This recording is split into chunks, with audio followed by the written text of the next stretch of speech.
여론으로 풀어보는 정치 이슈 풀풀입니다. 이번 주도 이강윤 한국사회여론연구소장과 함께 대선 관련 여론조사 분석해보겠습니다. 어서 오세요. 안녕하십니까? 네.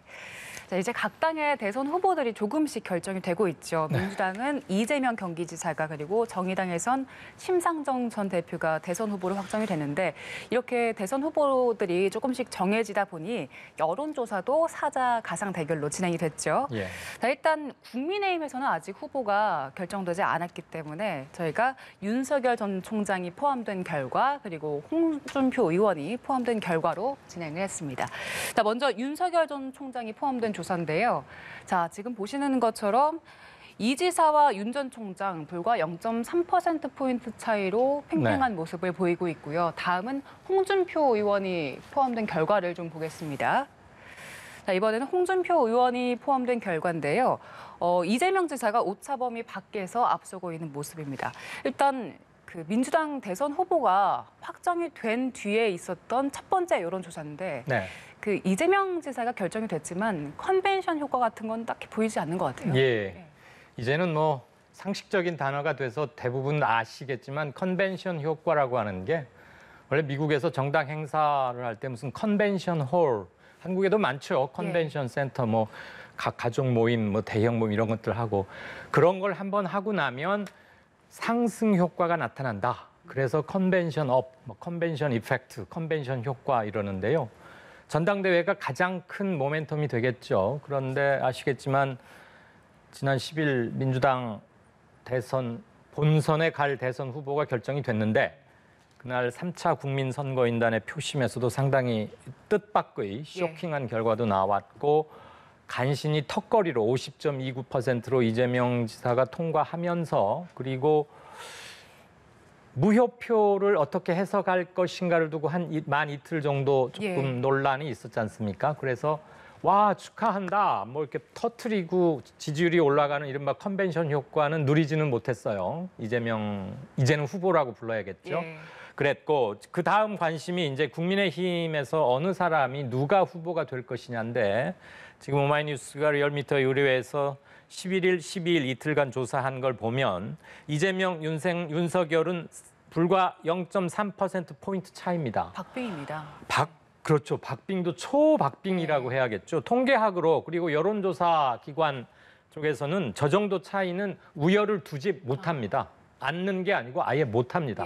그래서 누가 앞섰다 뒤졌다라고 물론 그래프로 표시하면 조금의 차이는 날 수밖에 없지만 저 정도 차이는 누가 앞섰다 뒤섰다라고 말할 수가 없는 거고요. 언제라도 뒤집힐 수 있는 것이고 되게 오차 범위가 지금 여기는 95% 신뢰 수준에서 플러스 마이너스 2.2%포인트 아마 시청자들 보시는데도 자막이 확인이 되시겠죠.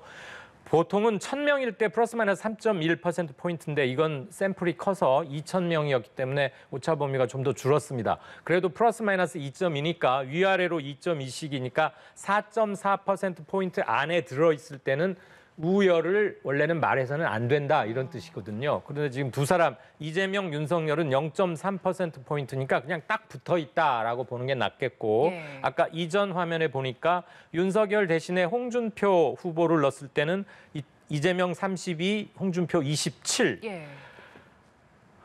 저거 물론 지금 플러스 마이너스 4.4 그 오차 범위는 좀 벗어나 있습니다. 그러니까 이것은 이재명 후보가 좀 앞서고 있다라고 말할 수 있는 거죠. 그러면 윤석열을 넣었을 때와 홍준표를 넣었을 때 아까는 거의 두 사람이 같았고 홍준표를 넣으면은 차이가 조금 벌어지지 않습니까? 오차 범위 밖으로. 그러면은 의미를 부여할 수 있는 조사이긴 한데 이런 것들을 주간 또는 열흘 또는 격주 또는 한 달간 이렇게 정기적으로 쭉 조사를 해보면 추세를 알 수 있는 것이죠. 우리가 속담에 제비 한 마리가 봄을 가져오는 건 아니다. 그런 말도 있는데 제가 왜 이런 말씀을 드리는가 하니 어느 때 여론조사를 실시해 보면 어느 때는 자신의 정치적 성향을 보수 계열이다. 이렇게 답한 분들이 좀 많이 잡힐 때가 있고요. 어떨 때는 또 나는 좀 진보적인 컬러다. 이렇게 말하는 분들이 많이 응답을 하는 때가 있습니다. 그러면 결과가 조금씩 바뀌겠죠. 여러 정치 현안에 대해서. 그래서 단 한 번의 조사 가지고 무엇을 섣불리 말하기는 힘들고 다만 홍준표 후보의 경우에는 오차 범위를 벗어나 있기 때문에 이재명 후보 측에서는 뭐 약간의 의미나 방점을 둘 수 있겠고요. 예. 각 당에서도 물론 그러할 것이고 오차 범위 아니냐 바뀌냐는 여론조사 결과를 수용하시는 여러 국민이나 정치 관계자분들은 이미 유념해서 보실 걸로 생각하고 있습니다. 예, 추세를 보는 것이 일단 중요할 네. 것 같고, 자, 이번에 저희가 볼 조사는 민주당에서 좀 눈여겨봐야 할 조사인 것 같아요. 네. 민주당 경선에서 이낙연 전 대표를 지지했다는 604명으로 폭을 좁혀서 좀 조사를 했는데 예. 사자들끼리서 누구를 선택했는지 물어봤습니다. 예. 근데 이재명 지사를 선택했다는 응답 지금 14.2%, 13.3%인데 네. 윤석열 후보나 홍준표 후보를 선택했다는 그러니까 훨씬 더 훨씬 압도적으로 많습니다. 예. 자, 이런 걸 보면 예. 이낙연 전 대표의 지지층들의 이탈 현상이 좀 눈에 띄게 보이는 것 같아요. 네, 지금 이게 11일, 12일 이틀간 조사했고요. 맞습니다. 어제 예. 13일 오후에 이낙연 예비 후보가 예. 전 총리가 자, 이번 경선 결과에 대해서 승복한다. 네. 민주당 당무위원회의 결정을 존중한다. 이재명 후보의 승리를 축하하고 원팀이 돼서 승리를 위해서 함께하자. 그런 메시지를 발표했어요. 네. 이낙연 후보의 그런 말이 나오기 전에 이루어진 조사이긴 합니다만 이때는 지금 전당대회 직후니까 이낙연을 지지했던 사람들로서는 좀 선거 결과가 받아들이기 아쉽고 힘든 점도 있을 것이고 더군다나 무효표를 어떻게 계산하느냐에 따라서는 과반을 넘기도 하고 50%가 안 될 수도 있기 때문에 맞습니다. 물론 이제 그건 논란이 끝났습니다만 2, 3일 전으로 돌아가면 말이죠. 그래서 아직 진정이 좀 덜 된 상태라는 것은 감안하고 볼 필요가 있는데 이걸 봐도 역시 이재명 후보에 대한 지지자들의 충성심, 지지의 강도는 대단히 높다. 반면에 이낙연 후보에 대한 지지층들의 지지 강도는 이재명 후보 그것보다는 좀 약하다라고 그동안 통설적으로 말해왔는데 그게 그닥 틀리지 않는다는 것을 또 한번 엿볼 수 있겠고요. 이재명 후보에 대한 거부감 또한 열광적인 지지 환호하는 것만큼이나 이재명 후보를 좀 마뜩찮게 여기는 강도도 만만치 않다. 상당하다라는 걸 알 수 있어요. 민주당 내에서요. 네, 그렇죠. 그래서 지금 이낙연을 찍었던 사람 중에 14.2, 이낙연을 찍은 걸 100으로 치자면 14명가량은 이재명을 지지하겠다는 거고 약 40명가량은 지금 시점으로는 난 차라리 윤석열한테 표를 던질래. 이런 심리, 이제 이런 반응이 나온 여론조사입니다.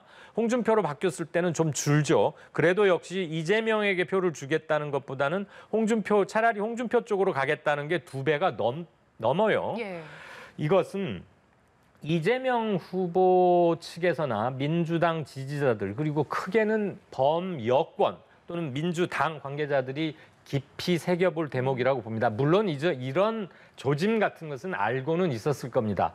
다만 지금 당장은 치열했던 경선의 여파의 여진이 조금 가고 있는 때라는 것, 그리고 이낙연 후보의 승복 발표 전에 이루어진 조사라는 것, 그리고 양 당의 주요 1, 2당의 후보들이 결정이 되고서 내년 대선이 본격화되는 올 네. 연말 또는 뭐 이달 11월 말부터 내년 초 이때쯤 되면은 양당으로의 쏠림 현상, 각 당의 결집 효과, 뭐 수렴 효과라고도 하는데요. 괜히 어려운 말 같고요. 결집시키는 그 강도가 굉장히 강해질 겁니다. 그래서 지금은 윤석열에게 표를 던지겠다고 하는 사람이 100명에 한 40명 되지만 그때쯤 가면은 조금 저건 변화가 있지 않을까 예. 그런 예측이 조심스럽게 가능은 하고요. 왜냐하면 양당 간의 결집 현상이 매우 치열하게 이루어질 것으로 내년 선거는 예측이 되기 때문에 말이죠. 그리고 제3 후보가 없을 가능성이 현재로서는 높아 보이기 때문에 예. 그만큼 이른바 보수와 진보 두 거대 1, 2당의 대결이 매우 치열해질 것이다.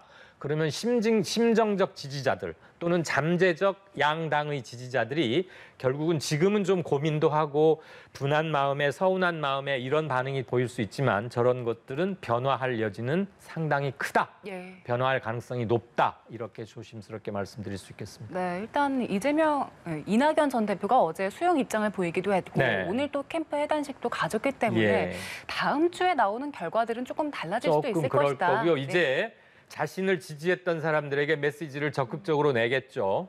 이미 한번 나왔고요. 자, 이제는 경선 기간 중에 그 치열했던 경험을 넘어서서 다 함께 조롱 이런 거 하지 말고 예. 크게 원팀을 생각하자. 그래서 지지자들끼리의 원팀도 매우 중요한 숙제가 되고 있습니다. 네, 이번에는 양자 대결 조사 결과를 볼 텐데요. 네. 이재명 후보가 민주당의 후보로 이제 확정이 됐기 때문에 예. 두 개의 결과를 보겠습니다.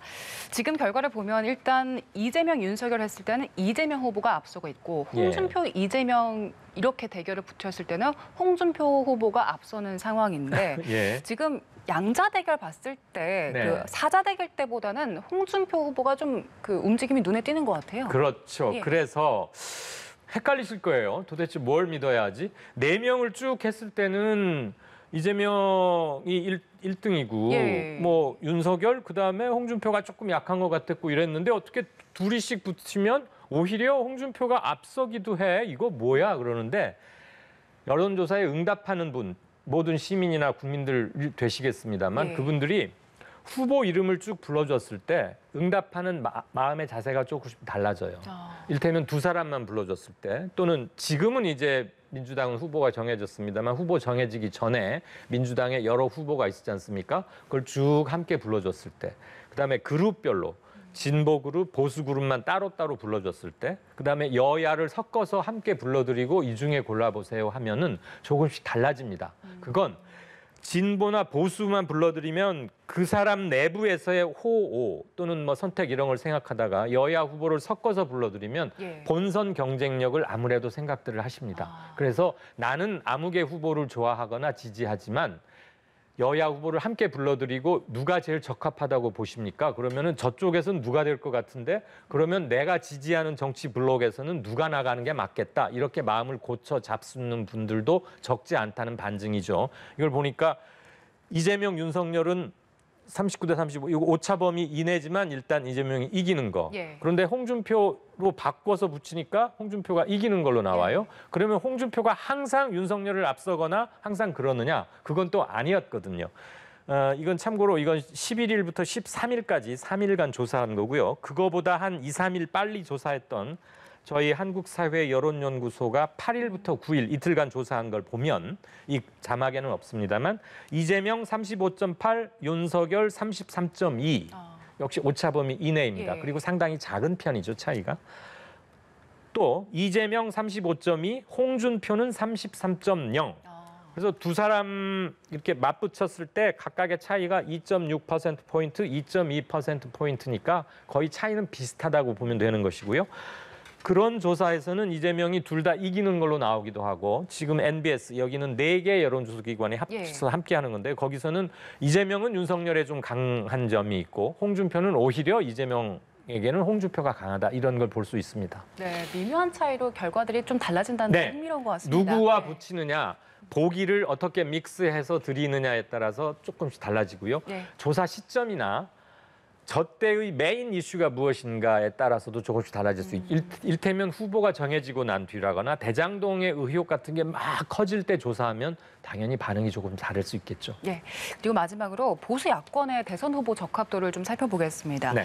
지금 일단 리얼미터 조사 결과인데요. 윤석열 후보가 홍준표 후보를 오차범위 밖에서 앞서고 있고 특히 국민의힘 지지자를 좀 놓고 봤을 때 그 지지층의 응답률이 눈에 띄고요. 차이가 자, 크죠. 예, 그다음은 MBS의 결과를 보겠습니다. 이번에 홍준표 후보가 윤석열 후보를 살짝 앞서고 있는 모습입니다. 예. 지금 이 두 가지 결과를 놓고만 봤을 때는 사실 누가 뭐 우위에 있다라고 놓기는 어려울 것 정반대니까. 같아요. 그래서 정반. 저희가 당심으로 좀 좁혀서 이야기를 해보면 좋을 것 같습니다. 예. 아까 전 화면에서 잘 나왔던 것 같은데요. 국민의힘 지금 옅은 색으로 되어 있는 게 국민의힘 지지자라고 자신을 밝힌 사람들의 이제 성향을 물어본 거잖아요.